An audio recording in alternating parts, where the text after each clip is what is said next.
Welcome to the Mortgage Mayhem podcast, where the mortgage game meets real life, real talk, and a whole lot of chaos. We break down the deals, the drama, and the data behind the scenes of real estate finance, with a twist of street smarts, savvy, and a touch of madness. Before we dive in, here's the deal. The Mortgage Mayhem podcast is for informational and entertainment purposes only. We are not attorneys, CPAs, or licensed financial advisors, and nothing you hear on this show should be taken as legal, financial, or investment advice. Always consult a licensed professional before making financial decisions.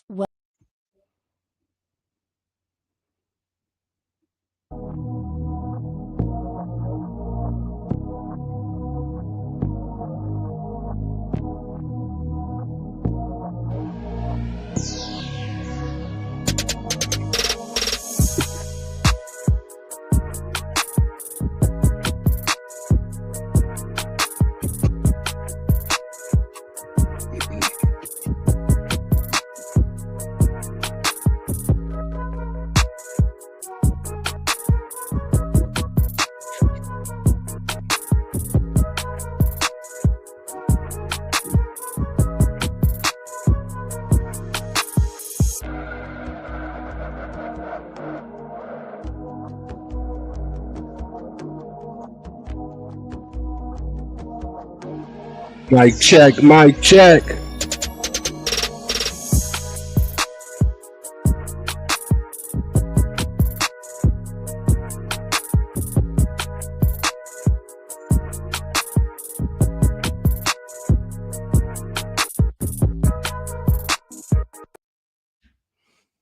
Welcome. Second episode of the Mortgage Mayhem podcast. Welcome back. Yesterday we were, had a good time here, talked about a lot of good stuff, and we're back again today. You know what I'm saying? So buckle up, get your popcorn. If you're eating lunch, get your lunch. Oh, by the way, the podcast is on all podcast platforms. If you want to listen to this later, we're on Spotify, we're on Apple, you name it, we're there. You know what I'm saying? So if you want to, touch bases a little bit later because you don't have time today, we could be found on all streaming platforms for podcasts. All right, let's get that out the way. Anyway, hey man, I was in the gym today, right? And the gym is a funny place because the gym is almost like, I don't want to say this, ladies, but it's almost like the strip club. You go in the gym, you're trying to get your workout in, you're trying to do your thing, and you look around, and I'm not saying, ladies, come as you please. This is not hate. I'm just saying it makes it real difficult, to do what you're supposed to do in the gym when you have, the things that I be seeing, the outfits that I be seeing in the gym. And I get it. Ladies want to be sexy, even when they're working out. And trust you me, this is not a complaint. I am not complaining by no stretches of the imaginations, but I just kind of seen it, and I was, on the bench or something, and I thought about it. I was like, you know what?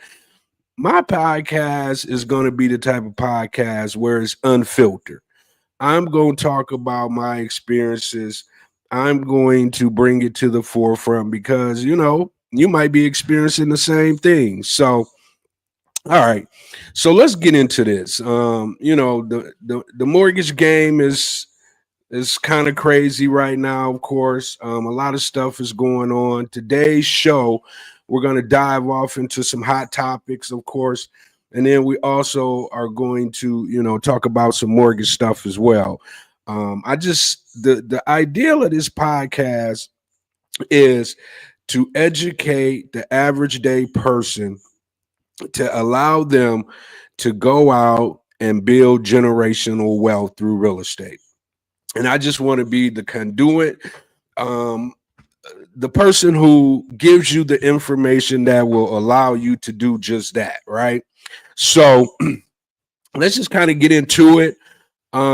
Actually, before we get started, I want to talk about something because we're excited about this. This is our second show, and we already have a sponsor. I want to bring the sponsor to the forefront, talk about them a little bit. And the reason I allowed them to be the sponsor is because of what they're bringing to the table, right? You know, a lot of times end of life can be, a little tricky for people, right? You know, sometimes you don't make the right decisions early. And when it's time for you to, kind of sit down because you don't have no other choice, it's just, you could be in a situation where your end of life can, be crucial. People aren't taking care of you properly. You don't have enough income that, that's coming in. That's another reason why, real estate is a good conduit to allow you to not only build generational wealth, but to have, enough money set aside. So when you retire, you don't have to, worry about your end of life, not being what it's supposed to be, right? So this particular company, I like these guys. As a matter of fact, it's somewhat family. It's a little bit more than that. But once they saw what I was doing, they said, you know what, can we sponsor your show? And I'm like, oh yeah. Asked me, what would that cost us? And we came up with a equal dollar amount. And I just want to talk about their company real quick. The name of their company is All Inclusive Home Care LLC. They're caring for loved ones. Well, their commercial is caring for a loved one is a profound commitment. And at All Inclusive Home Care LLC, they believe you should be compensated for the invaluable care you provide. If you're already assisting a family member with daily activities, let them help you turn that dedication into a paid opportunity. Their comprehensive home care services include personal care assistance, support with bathing, dressing, and grooming, medication reminders, ensuring timely and accurate medication intake, meal preparation, nutritious meal planning and cooking, light housekeeping, maintaining a clean and safe living environment, companionship, engaging activities and social interaction, and transportation services, assistance with errands and medical appointments. Additionally, they offer immediate openings in their independent living homes that's located in Genesee and Oakland counties. And their residencies feature both private and shared rooms, 24-hour staffing, 3 daily meals, utilities, and Wi-Fi. To learn more about how you can be compensated for the care you're already providing and to explore their independent living options, call their hotline today at 810-333-1454. That's 810-333-1454. At All Inclusive Home Care LLC, they're here to support you and your loved ones every step of the way. So let's give a big round of applause to our today's sponsor, All Inclusive Home Care. Yeah, let's get them a play.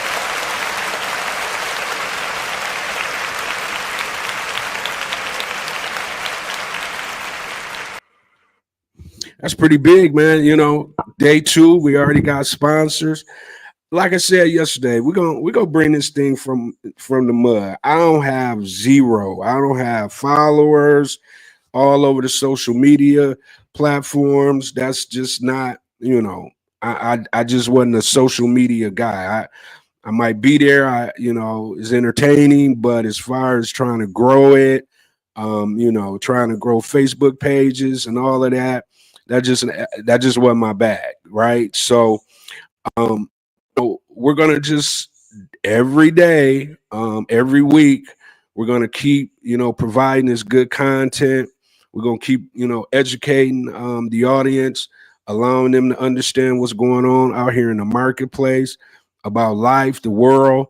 And as we get, a little bit bigger and this thing grows, then we're gonna add some bells and whistles, right? So let's jump off into it. As a matter of fact, speaking of growing something, I came across an article yesterday. And a lot of times these people I don't know these people. They don't know me. But I just think their stories is a part of what we're going to do here to educate.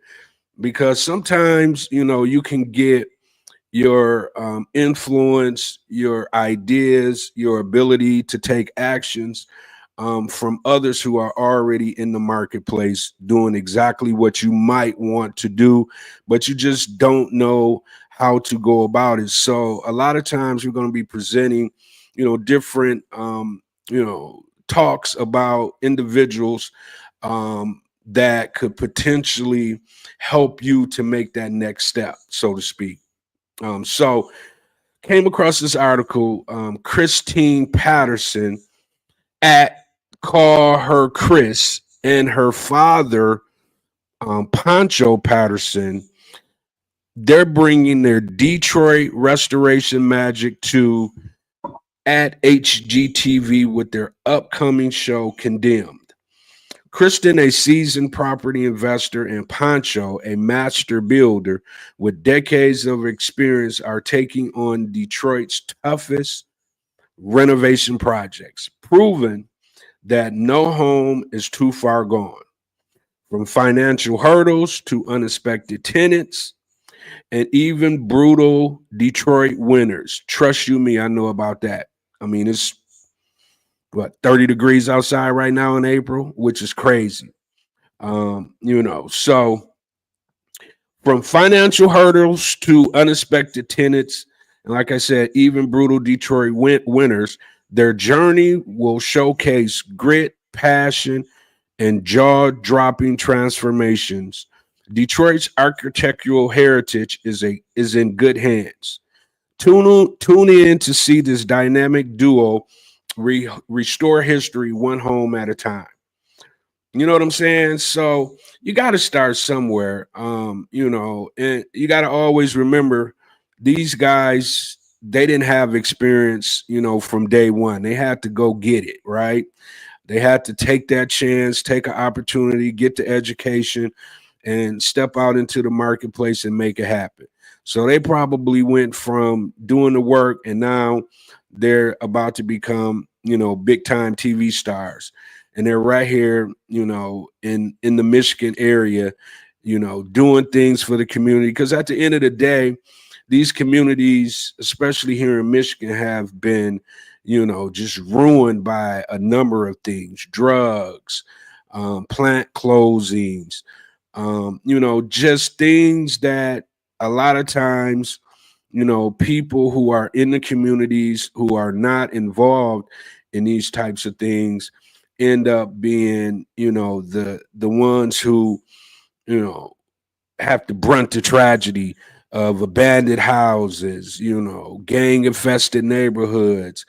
And it sounds like not just, these two, daughter and father combo, but it's a lot of people that I do a lot of business with, here in the Detroit metropolitan area, that's doing the same thing. And they always have a conversation with me about, just making the neighborhoods better so people can feel safe, so kids can feel safe. Because I just remember growing up and, I'm not saying I lived in a, lavish multi-million dollar neighborhood, but I lived in a middle class neighborhood and it just felt safe. Our parents didn't have to pretty much worry about us. We were latchy kids.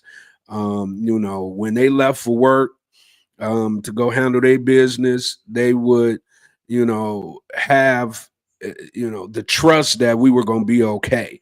We walked to school every day. The neighborhoods, I'm not going to say it was just perfect because some things in neighborhoods do happen, but for the most part, the neighborhoods were safe. The schools were in the neighborhoods.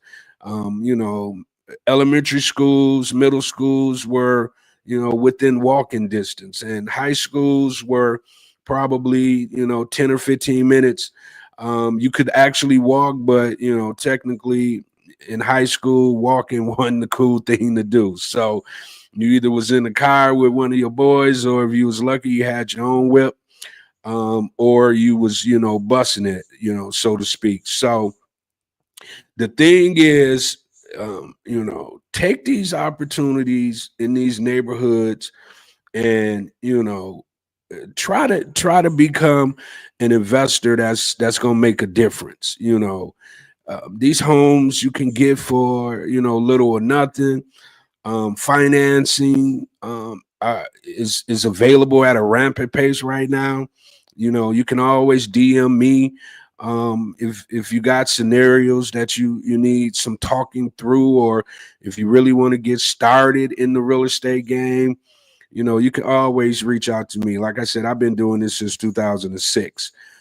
So I've seen everything. There's not anything, that I haven't seen, that I wouldn't be able to help you with. And people who know me, they call me all the time and they have questions, or, they have deal scenarios that they want to run past me. And that's what I'm here for. I'm here to try to make sure that you have,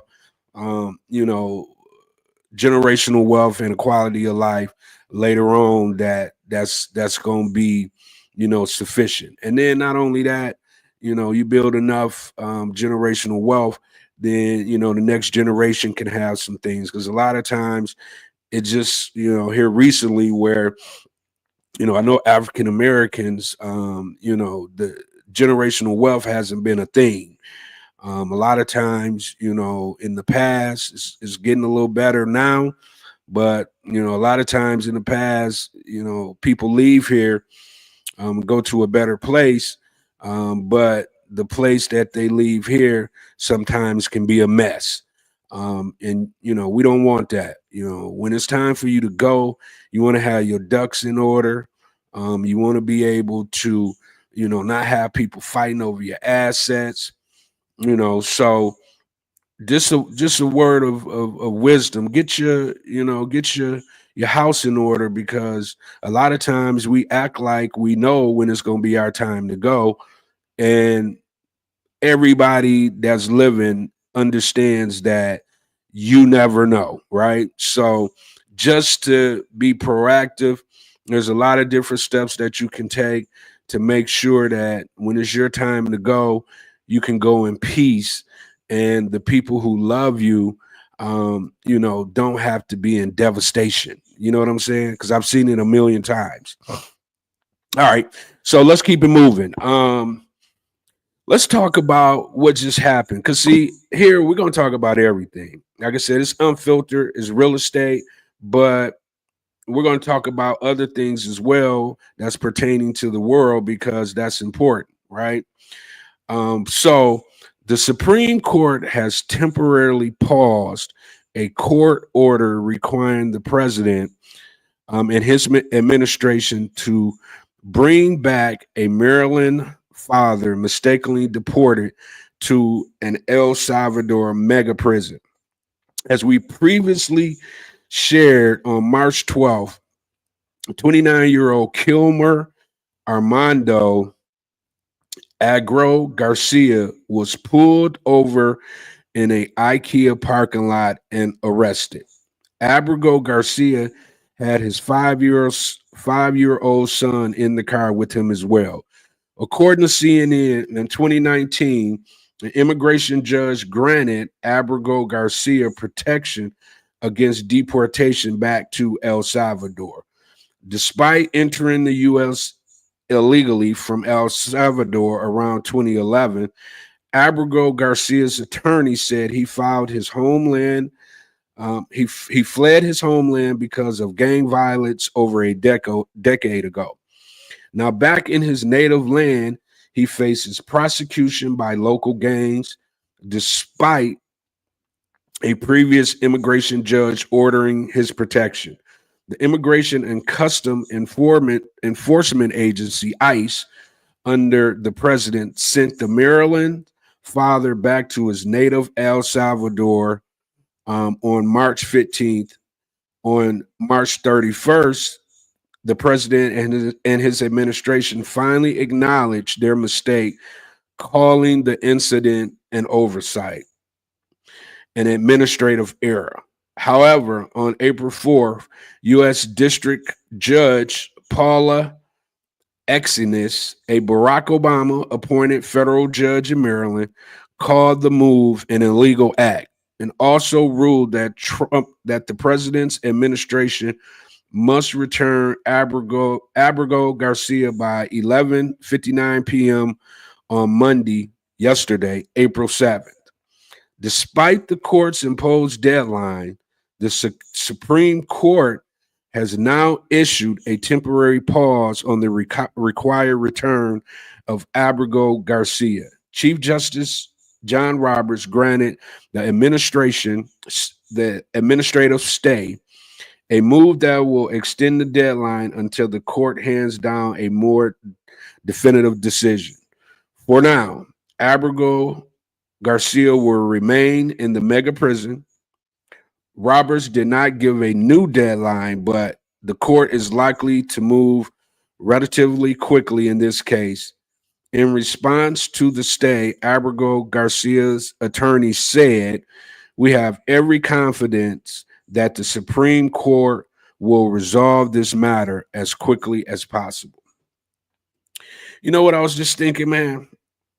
Can you imagine just being here in the U.S., just living your best life, establishing a family or whatnot, and then all of a sudden the world just come crashing in, and not only are you arrested by ICE, because in the past they would arrest you, keep you here in the U.S. jail. Not to say U.S. jails are, just a beautiful place to be or a beautiful place to go.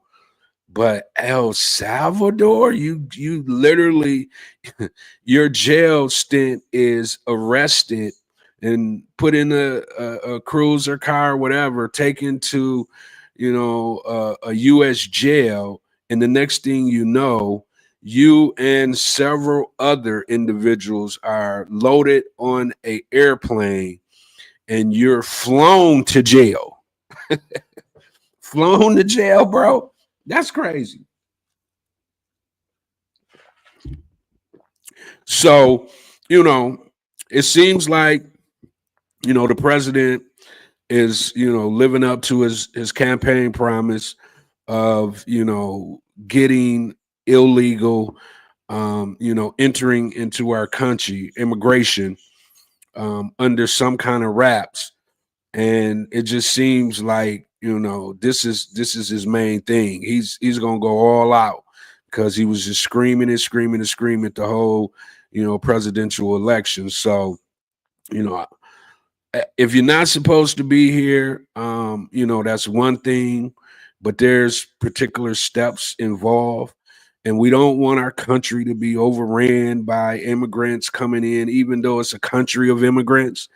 But we have borders for a reason. And, for whatever reason, the government over all these years have not come up with a sound immigration policies. So because of that, this is where we are. This is where we are. So, I wish this particular family well, because it seems like he did what he was supposed to do, to the point where the Supreme Court had to get involved. But, nevertheless, he still has a family here. He has kids here. Like they said, his 5-year-old son was in the vehicle when he was arrested. So that child now has trauma. The family has trauma. And I know for a fact this certain individual definitely, he might be good because he's more spotlighted. So I'm pretty sure the El Salvador government may be keeping him somewhat safe. But nevertheless, you in one of those if you're in a max prison here in the United States, it's crazy. I can't even imagine what it's like in, what they would call a third world country. So, you know, prayers to his family. Hopefully everything will be okay with, how they go about somebody. That's the other thing, guys. I got my home office, here, my studio here in my home.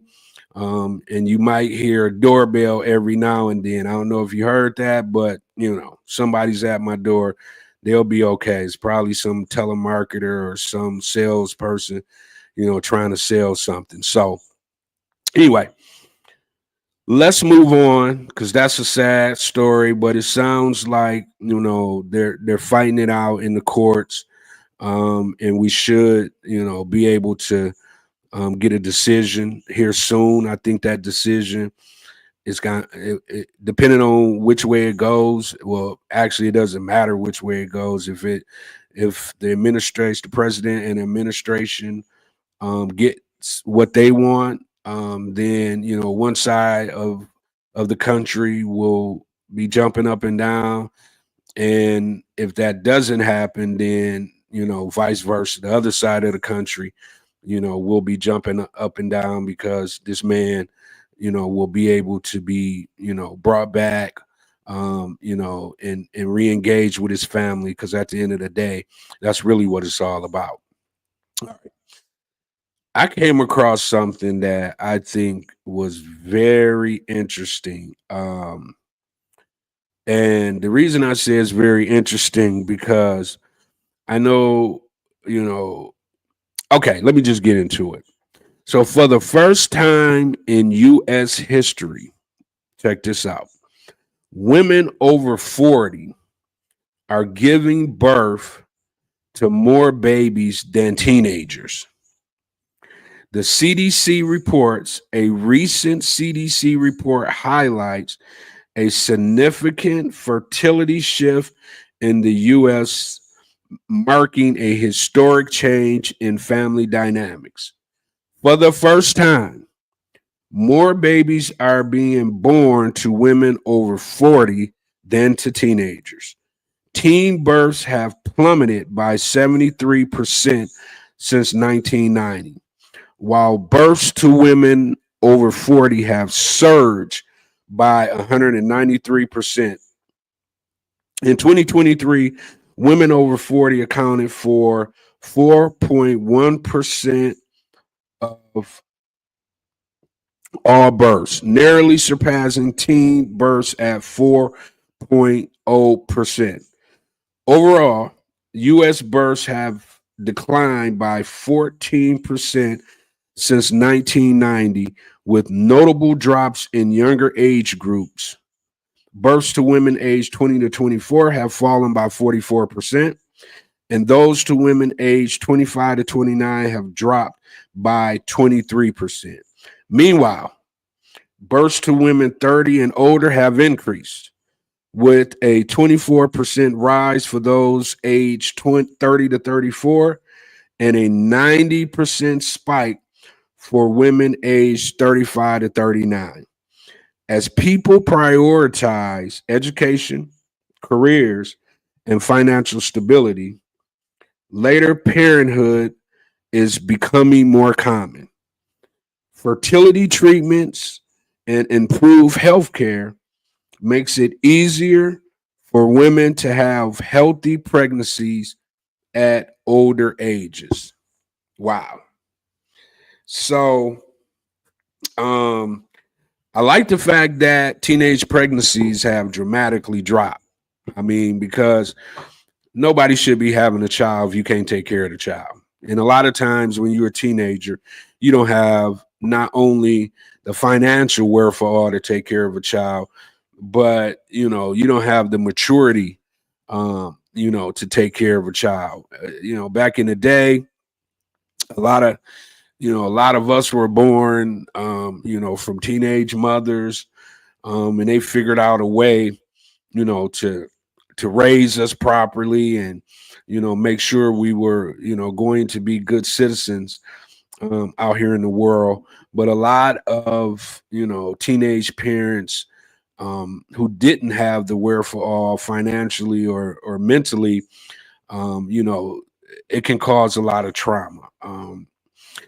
Kids not being raised properly, tend to go out here in the world and do things that they wouldn't normally do if they were with the family who really and truly had the wherewithal to take care of them. So when I saw this, I was like, let me bring this onto the table because it's it's a new world. Like they say, people don't want to have kids early. They out here trying to get to the bag.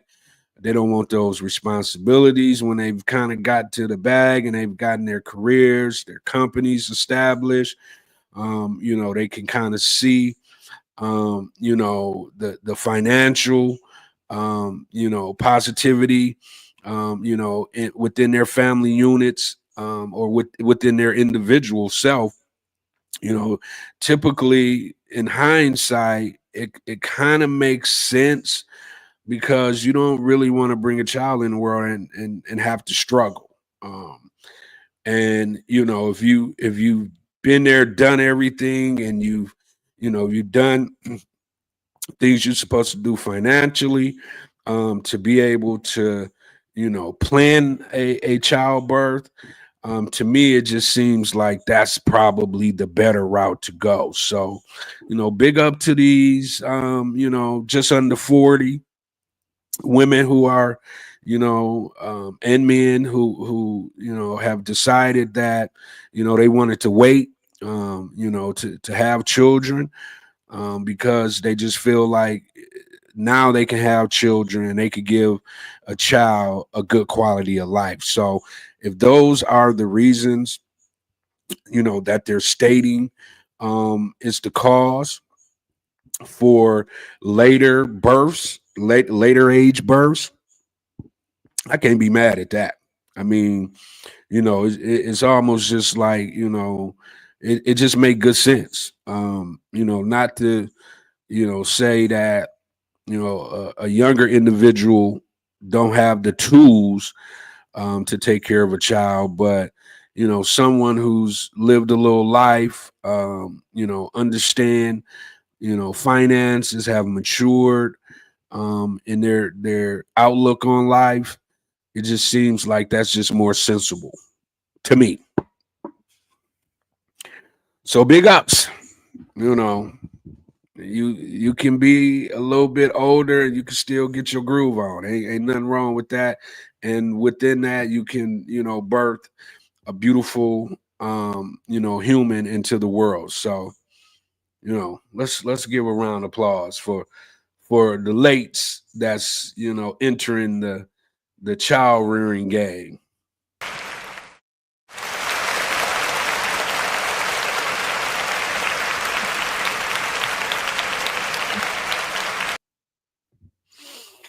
Okay, let's switch it up a little bit.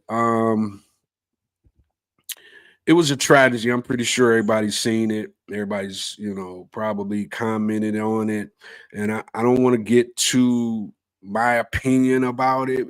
I just want to kind of talk about what's going on because, you know, it involves one of our babies, but it also involves, another baby as well. So, overall, it's just a tragedy. But I just thought, let's just talk about it a little bit. And then, I'll give you my opinion. Okay. The family of Carmelo Anthony, the Texas student accused of killing a high school track star, nears their 300,000 donation goal for an official legal fund. As previously shared, on April 2nd, 17-year-old Carmelo Anthony was arrested and charged with first-degree murder for allegedly killing 17-year-old Austin Metcalf. He died in his twin brother Hunter Metcalf's arm. Tragedy. The incident occurred at a track meet where the boys' school both met in Cocodole Stadium in Frisco, Texas. The Frisco police said, despite life-saving measures by police and fire personnel, including CPR and the administration of blood, the 17-year-old passed away. He was later pronounced dead at the local hospital. Reportedly, the teen suspect, who was being held on a $1 million bond, asked if Austin was okay during his arrest. On April 3rd, Carmelo's father, Andrew Anthony, told the New York Post he's a good kid, but was provoked by violence. Andrew said, everyone has already made their assumption about my son, but he's not what they're making him out to be. He was not the aggressor. He was not the one who started it. Andrew said his son got caught up in the moment and made a mistake. Although Carmelo admitted to the incident, he is also claiming self-defense. Meanwhile, Austin Metcalf's grieving father questions Carmelo Anthony's upbringing and parents as he forgave his son's alleged killer. Since the tragic incident, Carmelo Anthony's family has set up a support fund for their student accused of killing the high school track star. According to People, the family fundraiser set up on Give Send Go garnered more than $85,000 in donations towards a $100,000 goal as of Sunday, April 6th. By Monday evening, April 7th, at the time of this article, the goal grew to $300,000 and near $210,000 in donations raised. Meanwhile, at the time of publishing the article, Austin Metcalf's family has also raised almost $275,000 on GoFundMe since April 2nd. You know, to me, nobody wins here. You know, I clearly understand where Austin Metcalf's family is coming from. They no longer have a son. I can only imagine. I got two sons of my own. I can only imagine if something like this had occurred to one of them when they were still in high school. I would have been just done, devastated. You know, Carmelo, I don't really, know exactly what happened. I mean, he's claiming self-defense now, and innocent until proven guilty, of course. But sometimes, guys, if there's some young adults listening to this, sometimes you gotta just, take a step back and walk away from these situations. I know it'd be tough. You want to poke your chest out. You want to be, an alpha male in these type of situations, but it doesn't take but a second to take a life. And it sounds like that's what happened here. Like, from every indication, the young man was stabbed, and that was it. And I can only imagine the tragedy doesn't, get any better, with him dying in his twin brother's arms. So both families dealing with major tragedies. I don't want to say what's right, what's wrong in this case, because you can't bring Austin back, and Carmelo has a long road ahead of him, to try to prove his innocence, or try to prove that it was self-defense. So, I just say prayers for all individuals that's involved, family members, friends, It's just, it's a tough situation. So you just got to be careful while you out here because, you know, you just never know. You don't want to be, you don't want to have to be in this situation where, your defense is self-defense, right? So, yeah, like I said, prayers go out to all that's involved. And just pay attention to this particular situation, folks. So when you're having conversations with your kids, you can kind of bring up these kind of situations. So if they ever find themselves in a situation like this, they'll kind of understand what's the best, avenues to take so they won't find themselves in the same situations on either side. All right. Sad. All right. Let's get back to this crazy world and what's really going on with our government and things of that nature. I just came across this. I just thought it would be good to talk about because um, I don't know. It was strange. Maybe if you got an opinion about it, you can leave it in the comments or whatnot, and then we can maybe discuss it at a later time. But the U.S. prohibits government personnel from having romantic and sexual relationships with Chinese citizens in their strict new policy. Okay, I'm gonna read that again because this is crazy. The U.S. prohibits government personnel from having romantic or sexual relationships with Chinese citizens in their strict new policy. So, the United States government has established strict guidelines that prohibits its personnel from entering into romantic or sexual relationships with Chinese citizens. This policy applies not only to government employees, but also extends to contractors and family members who hold security clearances. The specific location under scrutiny includes the city of Guangzhou, Shanghai, Shenyang, and Wuhan, along with the American consulate located in Hong Kong. According to the Associated Press, the order was implemented by outgoing U.S. Ambassador Nicholas Burns in January, just before he departed from Beijing and before President Trump's new term. While a policy prohibiting relationships with Chinese guards and support staff at embassies and consulates was already in place last summer, this updated directive dramatically broadens the scope. This strict new policy is being seen as a serious shift in how the U.S. is choosing to operate its diplomatic presence in China. It extends the restrictions to all Chinese nationals, not just those working within U.S. facilities.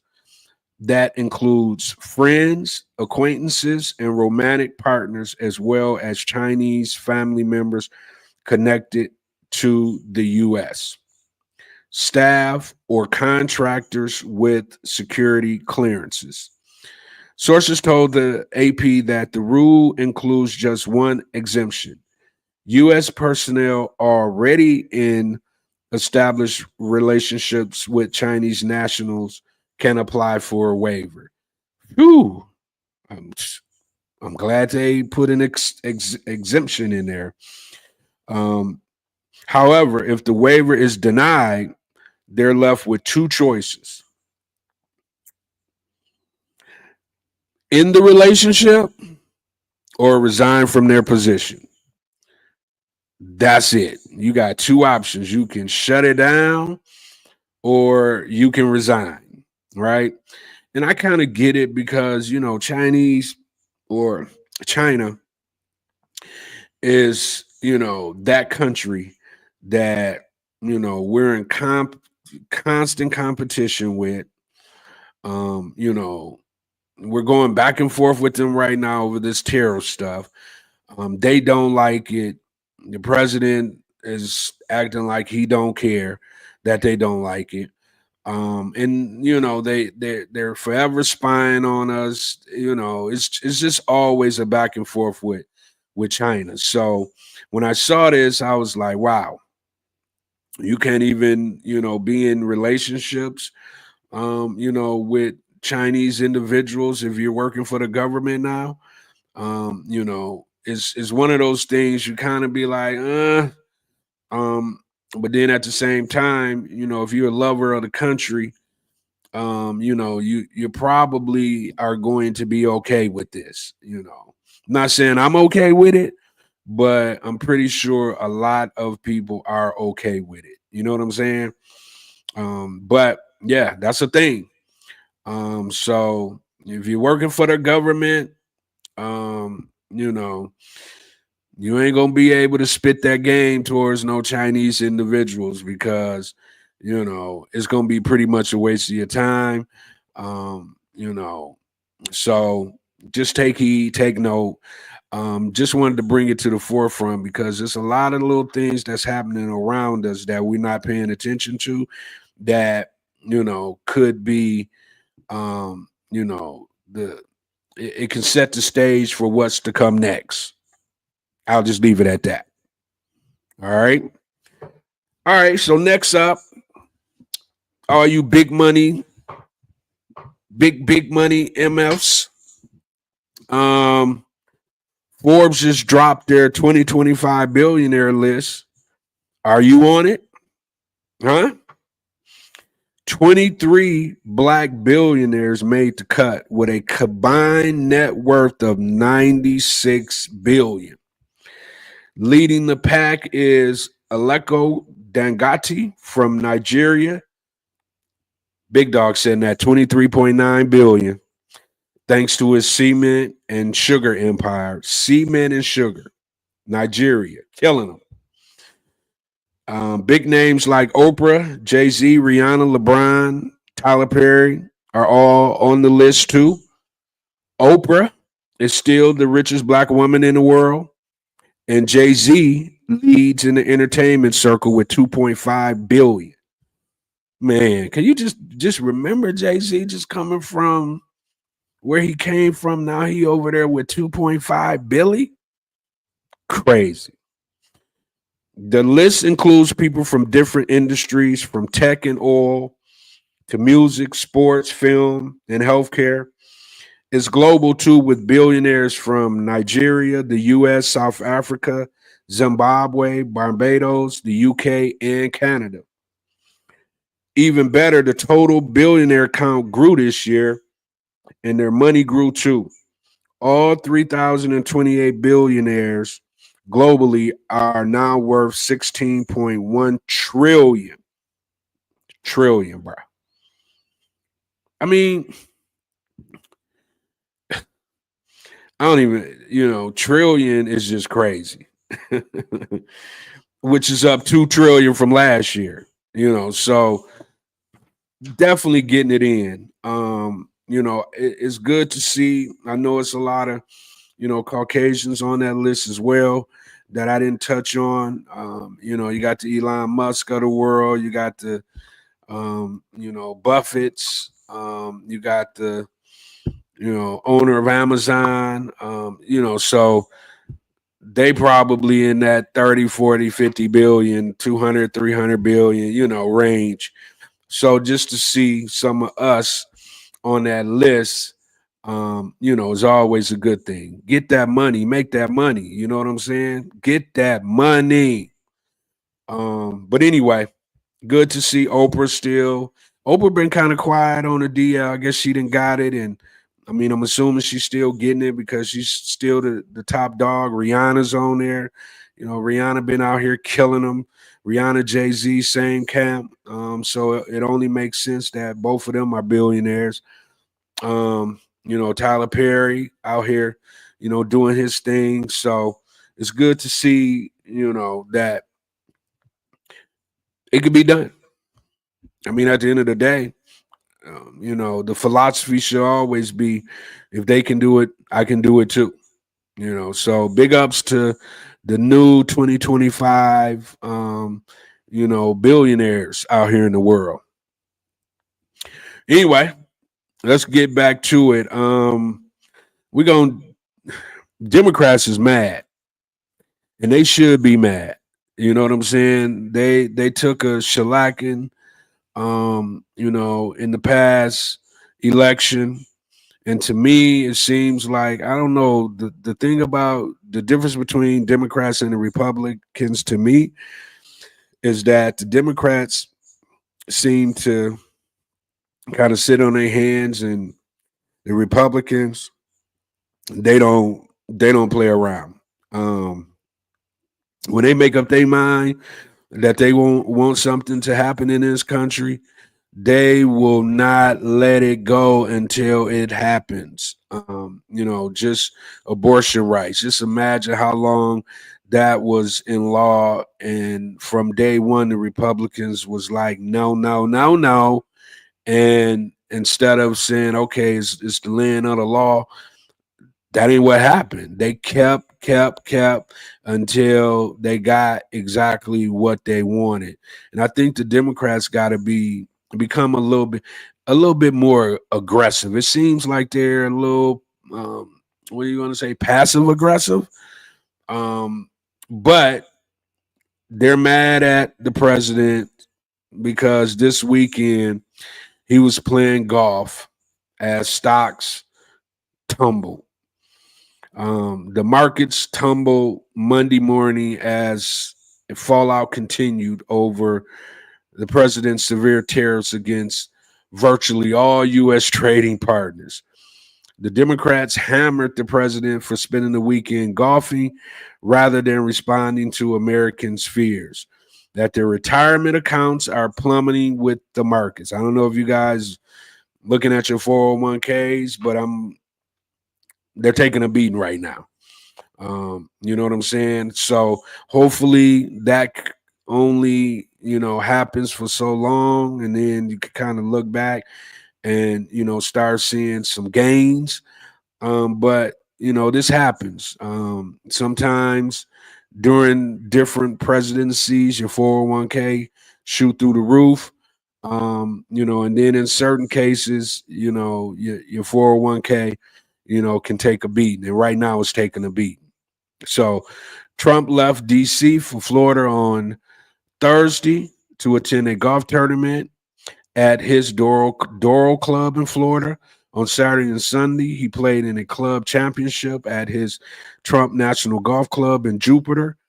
I think people have seen their retirement savings on fire, and there he is out on the golf course, Democratic Senator Adam Schiff said Sunday.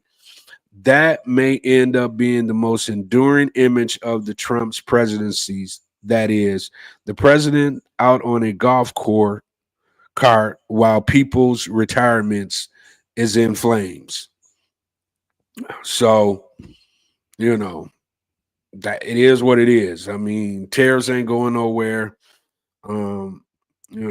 Unless whatever happens and the president comes back in and decides what he thought was the right move to make, he got to backtrack on it. But from every indication, he gonna, he gonna take it. He gonna take it to the bitter end. And he's already letting people know you're gonna have to endure some pain, whatever kind of pain that is. It just depends on your household. But I just think, as a president, you should deserve to relax, or do some of the things that you like doing, regardless of what's going on in the world, because at the end of the day, um, you know, everything is right there. It's not like you out there and nobody's telling you what's going on, or you don't know what's going on. So I say, presidents should have some downtime, because, if you was the president each and every day and having to see what's going on in the world each and every day and have to have solutions for the problems, and you know you're looking at budgets, you're looking at how to cut budgets, you're looking at, making policies. And in this president's case, you gotta look after the 8 million executive orders that you didn't put out here into the ether. So I think a little, relaxed time golfing, which is a relaxing sport. I ain't mad at him, but you know, people's retirements being in flames, I am mad about that. Um, you know, if you work hard and you invest in your 401k for your retirement and you look up and it's pretty much wiped out, that's not a good thing. So as a matter of fact, that's a bad thing. Um, you know, but Trump took to his, Truth Social app to issue a warning in the midst of all of this to China and Beijing regarding their retaliatory 34% tariffs following his announcement of global tariffs. He claims that if China doesn't reverse the decisions by tomorrow, or actually today, April 8th, he will impose an additional 50% tariff on China and cancel all plans for future meetings. So I just feel like China and America will forever be playing hardball with each other. We like each other, but we don't like each other. And I think, this president definitely doesn't like China. I mean, he probably does because, pretty sure he's probably done business, but in his mind, he feels like we're the superpower and we're going to make sure that everybody around us, all other countries, understand that. So I think that's his thing, right? All right. So enough for the president and what's going on in the world that we live in. But I saw something. What is going on with you cats in Tennessee? Um, and what's crazy, I went to school in Tennessee, Tennessee State University. So, I've been in Nashville, quite a bit. So I understand, the landscape. But the Tennessee lawmakers are proposing a new bill to teach kindergartens through 12th grade students that the key to success is to get an education, a job, and married before having children. Tennessee lawmakers are pushing a bill that will require the public schools to teach a so-called success sequence, basically encouraging students to finish high school, get a job or go to college, get married, and then have kids. And that supposedly helps people avoid poverty, is the reason, right? The Senate already passed it, and it is now moving through the House. Supporters of the bill, mostly Republicans, say it's about giving kids a blueprint for success that they might not get at home. But critics, including Democrats and single parents, feel like it pushes a narrow view of what success looks like. They argue that it unfairly shames kids from single parent homes and ignores the fact that people can succeed in many different ways. Plus, they say it's too close to telling students how to live their personal lives. This kind of bill is popping up in other conservative states too, like Texas, Kentucky, and Mississippi. Utah already signed something similar into law. Supporters called it a helpful goal based on research, but opponents say it's a tone deaf and oversimplifies what actually causes poverty. Wow. Um, you know, I don't know about that one. I can see it from both ways, and they're right. There's, other ways to get yourself out of poverty without following those steps. But those steps, I mean, those steps have worked in the past. It's not like they're making up something. We were just talking about, how women are having, children later, because of, financial reasons, because of, them getting their careers off the ground and becoming successful in their own right before they actually start having kids. So that kind of piggybacks off of this a little bit. But I get what single parents are saying as well. Like, sometimes we can't do that. Sometimes we can't be married and we do have kids, and we want to be able to, have keep an open mind, for our kids. We don't need it to be indoctrinated in the schools how you should go about your life, because you never know how life is going to pan out. It's a beautiful thing. Graduate from school, go to college, graduate from college, find the woman of your life, get married, and then have kids. I mean, I ain't mad at that. But if if it goes a different direction, I don't, feel like that's a death sentence, so to speak. And it kind of makes me feel like that's what they're saying here. But keep an eye on that. All my folks out there in Nashville, that's raising families. You might want to tap in and make your voice heard. If if you're not feeling what the Tennessee lawmakers are cooking, as The Rock says. You know what I'm saying? All right. I came across, something that I thought I would kind of bring to you guys. I think it'll be beneficial. It's kind of part of my financial education portion of the podcast that I'm gonna, break down outside of breaking down um, some of these companies out here that you could potentially be doing business with. But this here kind of made me say this is definitely something that we need to talk about in our financial education segment. All right. Learn to think in decades, right? Not days. Wealth is built slowly. Avoid shiny object syndrome. Consistency beats intensity. Think about your legacy, not just lifestyle. Long term thinking is a millionaire's habit. Okay.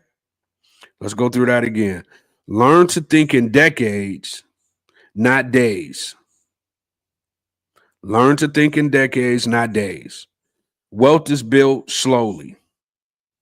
Avoid shiny object syndrome, and consistency beats intensity.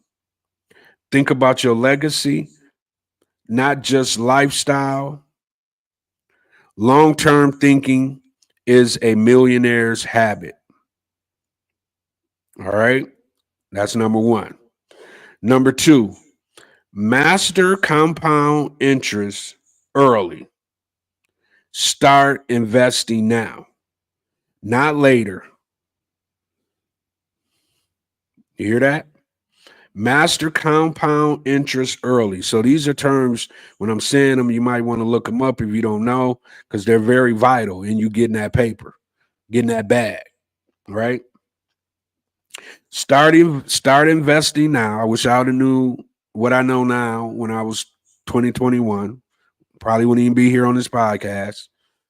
Um, start investing now, not later. Compounding needs time.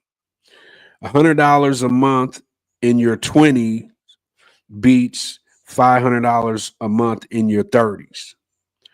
Time is your biggest financial lever. Compound interest is the eighth wonder of the world for a reason. You know what I'm saying? We got to start educating our kids. We can't just throw them out to the wolves and think they're just going to figure it out. You're here to, drop these jewels on them so they understand the world. Okay. Number 3, know the difference between assets and liabilities. Assets put money in your pocket. Liabilities takes money out. Assets puts monies in your pocket. As liabilities take money out. A home is not always an asset. Focus on cash flowing assets. Buy what pays you back. Let's go through that again. Know the difference between assets and liabilities. Assets puts money in your pocket. Liabilities take money out. You already know that. I mean, you don't even got to be a seasoned investor to understand that concept. The liabilities, car notes, rent, all liabilities are forever taking money out of your pocket, right? All right, number 4, understand how taxes actually work. W-2 income is taxed highest. Capital gains and dividends are taxed lower. Tax brackets matter. Credits and deductions reduce your bills. If you don't understand taxes, you'll always overpay. That's so true. You got to know what's up with these taxes, right? Once again, understand how taxes actually work. There's so much information out there for you. It's really no reason why you shouldn't know, right? Number 5, budget like a minimalist. Invest like the wealthy. Track your income and spending.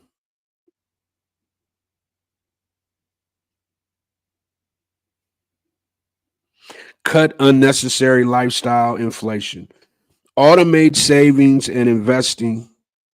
Separate needs from wants. Money flows to those who respect it. Oh, that's so big. Oh, that's so big.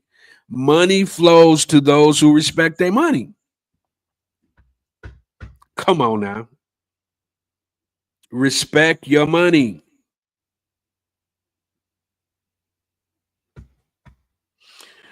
Diversify your income sources. Don't rely on a single job. Build digital assets. Invest in income generating, products. Learn skills that scale. One income is one step away from zero. Wow. One income is one step away from zero. That's crazy. Learn how interest rates affect your life interest.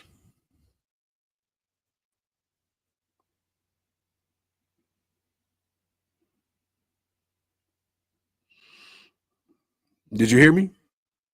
Learn how interest rates work.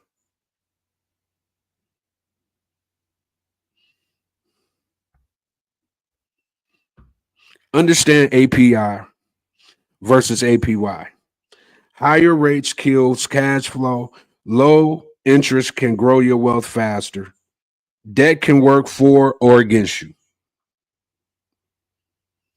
Understand APR versus APY. Higher rates can kill your cash flow. Lower interest rates can grow your wealth faster. Debt can work for you or against you. You make that decision. Which one you gonna let the debt work against you, stay broke, or you gonna figure it out? And last but not least, negotiate everything. I don't care if it's your salary. I don't care if it's your bills. I don't care if it's your rent, rates, whatever. Negotiate everything. And you can practice. I mean, I practice negotiation all the time. I don't care if I'm in the liquor store. I don't care if I'm in the grocery store, liquor store, wherever. I don't even drink no more. So I ain't gonna be in no liquor stores, but wherever you are, you should be negotiating. Everything's negotiable.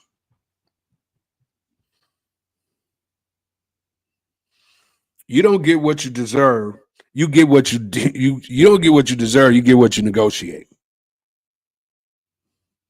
Always ask with confidence.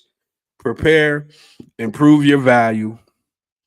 Negotiation is money skills most people avoid. You got to use it. I'm telling you right now. Negotiation is a money skill most people avoid. I mean, if you can open your mouth and, talk whatever to whoever, then why would you not be negotiating whatever with whoever? It just don't make sense, right? So that's that as far as topics. Hopefully that helps somebody. We're going to be implementing that. I'm just kind of, putting together stuff as I go. Financial education is one of those things that I wanted to add to it. But now we're getting ready to move over into our deep dive section of the podcast. Today we're going to be talking about the OGs of the game, bigger pockets. You investors out there, if you know anything about investing, you've probably run across big pockets in some kind of way. As a matter of fact, if you're a new investor and you're looking for, some avenues to kind of learn the game, figure out the game, bigger pockets is where you need to go. You could come holler at me, but bigger pockets have made a business out of educating investors. They've been around since forever. So we're gonna bring up my highly credible correspondents to give you the 411 on bigger pockets, and then afterwards what I'll do is I'll come back and kind of break down what they're getting ready to break down. Sounds good? All right.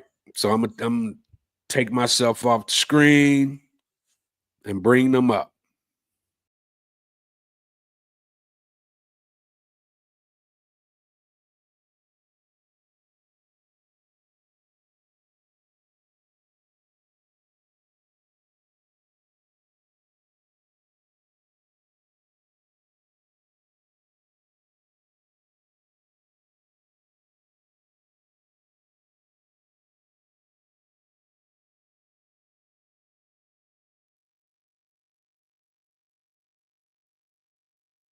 Okay, so you've been thinking about building some wealth through real estate investing, Uh-huh. and we want to give you a solid grasp of the best resources out there. Okay. So we've done a deep dive into Bigger Pockets for you. Sounds good. Yeah. Bigger Pockets has really become like the go-to place for real estate investors these days. Yeah, absolutely. It's kind of a central hub now. Yeah, and it's been around for a while too, right? Oh yeah, it all started back in 2004. Wow. And it's just exploded since then into this like really comprehensive I platform. mean, comprehensive is kind of an understatement when you think about it. Yeah. We're talking about a community of over 3 million members. It's massive. It's massive. That's a ton of collective experience in there. And Definitely. it's not just a forum or anything. They've Yeah. got like the top podcast for real estate investing, hands down. Mhm. And they've published over 30 books on the topic. Wow. They've clearly made a name for themselves. They've really established themselves for sure. So their mission is pretty interesting too. Yeah. What is it that drives them? Well, they're all about helping people achieve personal freedom and financial flexibility through real estate. That's a big one. It is. It's a big one. It's about, designing your life where your choices are based on what matters to you. Not just working all the time. Not just working all the time, exactly, which Yeah. is something I think a lot of us can relate to. Definitely a common goal. So our goal today is to break down what BiggerPockets actually offers. What are the real tangible resources and approaches they provide that can help someone navigate the sometimes crazy world of real estate? Makes sense because it can be overwhelming. It really can. So let's get practical here. Okay. We've got this huge platform. Yeah. Where do we even start to see its value? Well, BiggerPockets has a pretty smart system. Okay. They focus on 3 main pillars: learn, Okay. take action, All and right. engage, and network. Gotcha. So it's kind of a complete ecosystem. Exactly. They want to cover it all. I like the 360 approach. Yeah. So let's dig into that first pillar. Learn.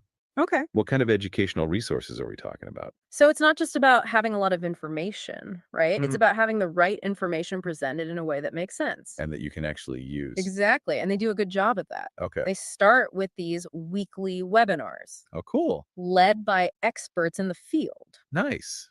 So you're getting up-to-date insights. Yeah, it's all current stuff, and you're learning directly from people who are doing it right now. That's awesome. And you can ask questions too, right? Oh yeah, often you get these live Q&A sessions. Those are gold. Yeah, you can really pick their brains. Absolutely.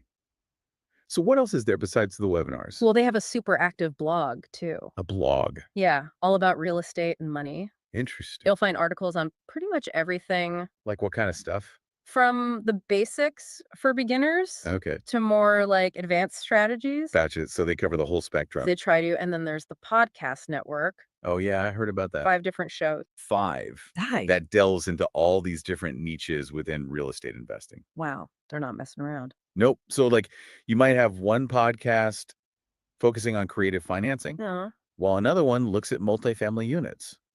So they really try to cater to different interests and levels. Definitely, there's something for everyone. And I can't believe we almost forgot about the books. The books, right? Over 30 titles Yeah. on like every single aspect of real estate you could think of. Seriously, you could build a library. You really could. But the key with all this learning material is What's that? BiggerPockets is all about giving you advice you can actually use. Actionable stuff. Straightforward, actionable advice. Okay. And they often use these inspiring stories of success from like everyday investors. So it's not just theory. No, it's about showing you what's possible. I like that giving you the steps to get there. Exactly. That's the point. Okay, so learn seems pretty well covered. Yeah, they've got a lot going on there. Now, what about take action? Because knowledge is one thing, Right. but actually doing something with it is a whole other story. Absolutely. That's where the rubber meets the road. Exactly. So Yes. how does BiggerPockets help people take action? Well, they've got a whole bunch of tools. Like what? They've got these property analysis calculators. Calculators? And they're designed for different investment strategies. So like what kind of strategies are we talking about? So let's say you're looking at a rental property. Okay, traditional rental. Right. Or maybe you're interested in the BRRRR method BR. by rehab, rent, refinance, repeat. Oh yeah, that's a popular one. It is. It's all about recycling that capital. Right. Or even if you're thinking about flipping houses, Mhm. they've got a calculator for each approach. Wow, so specific tools for specific goals. Exactly. And they say you can analyze a potential property in minutes using these things. Renets. Yeah.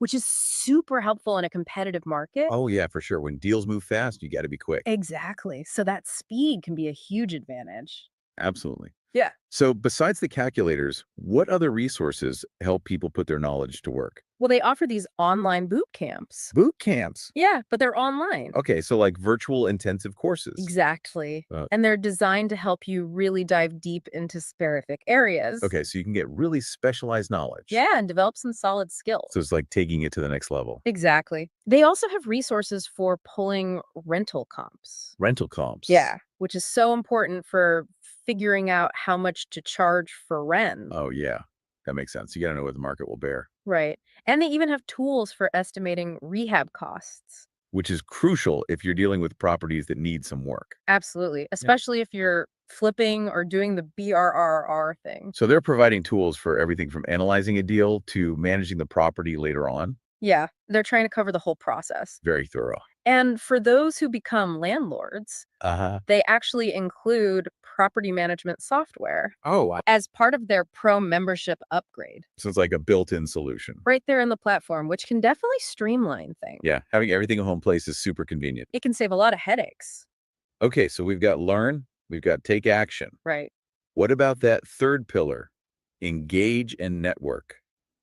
Okay, so we've talked about the massive community. 3 million members. Huge. How do they actually make that interaction meaningful? The forums are key. The forums. Yeah, think of it as the central nervous system of their community. Okay. It's where members can ask anything. Really anything. Pretty much they can share experiences, get advice from a ton of other investors. And a lot of these people have been doing it for a while, right? Oh, yeah, tons of experience in there. That's valuable. It is. And you can connect with people in your specific market. So you can get that local knowledge. Absolutely, like recommendations for contractors, property managers, things like that. Oh, that's so useful. And you get different perspectives on challenges you might be facing. So you're not just getting one person's opinion. Right. You're getting multiple angles, which can help you avoid costly mistakes. Yeah, that's huge. It can be. And it's not all about just asking for help either. It's not. It's also about celebrating successes, Okay. learning from each other's journeys, building those relationships with people who get it, That community aspect can be really motivating. especially when you're first starting out. For sure. It can feel less overwhelming. Exactly. You're not alone in this. Okay, so we've touched on connecting with others. Uh-huh. They also highlight this build your investing team resource. Right. Tell me more about that. So this is all about finding real estate agents Okay. who are specifically investor friendly. Interesting. The goal is to match you with an agent who knows your market, Okay. but also understands your specific investment strategy. So like if you're doing buy and hold rentals, Right, or fix and flips. they'll find an agent who specializes in that. Exactly, someone who speaks your language. That's crucial because a regular residential agent Right. who mostly works with home buyers, Yeah. they might not have that investor expertise. They might not know the ins and outs of investment properties. Exactly. So this is like bridging that gap. Exactly, saving you a ton of time and effort. Makes sense. And this community thing is not just talk. No, They actually feature testimonials from members. they do. There's this great quote Oh, yeah. from one member who says the community is like my own little personal real estate army I love that. that I can depend on to help me through any problems I come across. That's a powerful statement. It is, and it really shows you the feeling of support Yeah. and the collective wisdom that's available. It's like having a safety net. Kinda, yeah, especially for new investors. For sure. It can be reassuring. Definitely takes away some of the fear. So let's say someone's listening and they're like, okay, Mm. I'm in. How do I get started? Well, What are those first steps? they make it really easy. Yeah, good. First thing you do is create a free account. That gives you access to a lot of their learning resources. Right. You can start using the property analysis calculators. Play around with them. Yeah, get a feel for how they work. Cool. And you can even connect with agents in your area. So it's like a no pressure way to explore. Exactly. Dip your toes in the water. And signing up looks pretty straightforward. Yeah, it's a breeze. I saw you can use your Google or Apple account Uh-huh. or just your email. Super simple. Easy peasy. Just your name, email, and create a password. At least 8 characters. Right. For security. And it's funny they have that counter The counter, oh yeah. showing how many people have joined. It's a live update. It said something like 2,046 people have joined Bigger Pockets this week. Yeah, that's crazy. It shows you how active and current the platform is. It's constantly growing. So once you're signed up, where do you focus? Well, they have this quick links to key resources section. Okay. 2 that are really important for building your network. What are those? Find a real estate agent and find a mortgage lender. Gotcha. So getting those key people in place early Exactly. It's fundamental, makes a huge difference. especially for your first few deals. Yeah, having that team behind you from the start. Absolutely. And they also have quick links to the forums, right? They do to the most popular discussions, And new ones too. right? And trending articles from the blog. So they're encouraging continuous learning. Yeah, staying up to date with everything. It's like a constant cycle. It is. You learn through the content, Mhm. you apply that knowledge using the tools, Right. and you've got this huge network for support. The whole package. And in the end, what's the main promise of Bigger Pockets? Well, as they put it, they want you to live life on your terms through real estate investing. I like that, connecting the practical stuff with that bigger goal of freedom. Yeah, it's not just about the money. Right. It's about the lifestyle. Exactly. Having control over your time and your choices. So it all comes back to that mission. That core idea of structuring your life around what matters. So think about it. You got this huge community. Millions of investors. And all these resources at your fingertips. It's amazing. What's the first question you'd ask your personal real estate army? Ooh, that's a good one. And even more important for you listening, Yeah. what part of all this resonates with you the most? And like what really speaks to your goals? Is it the learning the tools, Yeah. the network? It's worth considering as you take those next steps. Absolutely food for thought. For sure.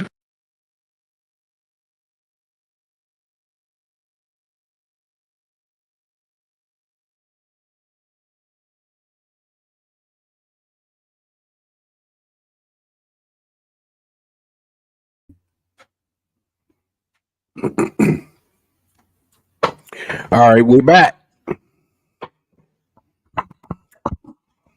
Testing. I hope that was informational. My guys and gals, they do such a good job breaking things down. There's no company that's safe. We're gonna break them all down. Trust me. So many of them out here. We're gonna dive off into each one of them. And some of these companies, I mean, if you want to come on up and talk about what it is that you do, or you want to be a sponsor, and we can do a deep dive on your company because you feel like it's that type of company. Feel free to DM me, and we'll put something together for your company as well. So let's do a deep, not a deep dive. He just did the deep dive, but just kind of a breakdown of what the deep dive was all about, right? So bigger pockets, like I said, they the OG of the game, right? They present themselves as a comprehensive online platform designed to empower individuals at all stages of their real estate investing journey. The core themes revolve around community. A central pillar of Bigger Pockets is its large and active community of real estate investors. The platform emphasizes peer-to-peer learning, networking, and support. The education. Bigger Pockets positions itself as a primary resource for learning about real estate investing strategies. They offer a wide range of educational material, catering to both beginners and experienced investors.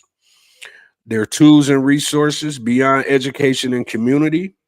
Bigger Pockets provides practical tools to assist investors in analyzing deals and managing their properties. Connecting with professionals. Bigger Pockets facilitates connections with investor-friendly professionals, such as real estate agents and mortgage lenders. Their mission and their vision. The overarching goal of Bigger Pockets is to empower individuals to achieve financial freedom and flexibility through real estate investing. That's why we're here. I'm going to read that again. The overarching goal of Bigger Pockets and me is to empower individuals to achieve financial freedom and flexibility through real estate investing. Their growth and longevity. The platform highlights its significant size and years of experience in the real estate investing space. They boast over 3 million real estate investors in their community. Yeah, that's what I said.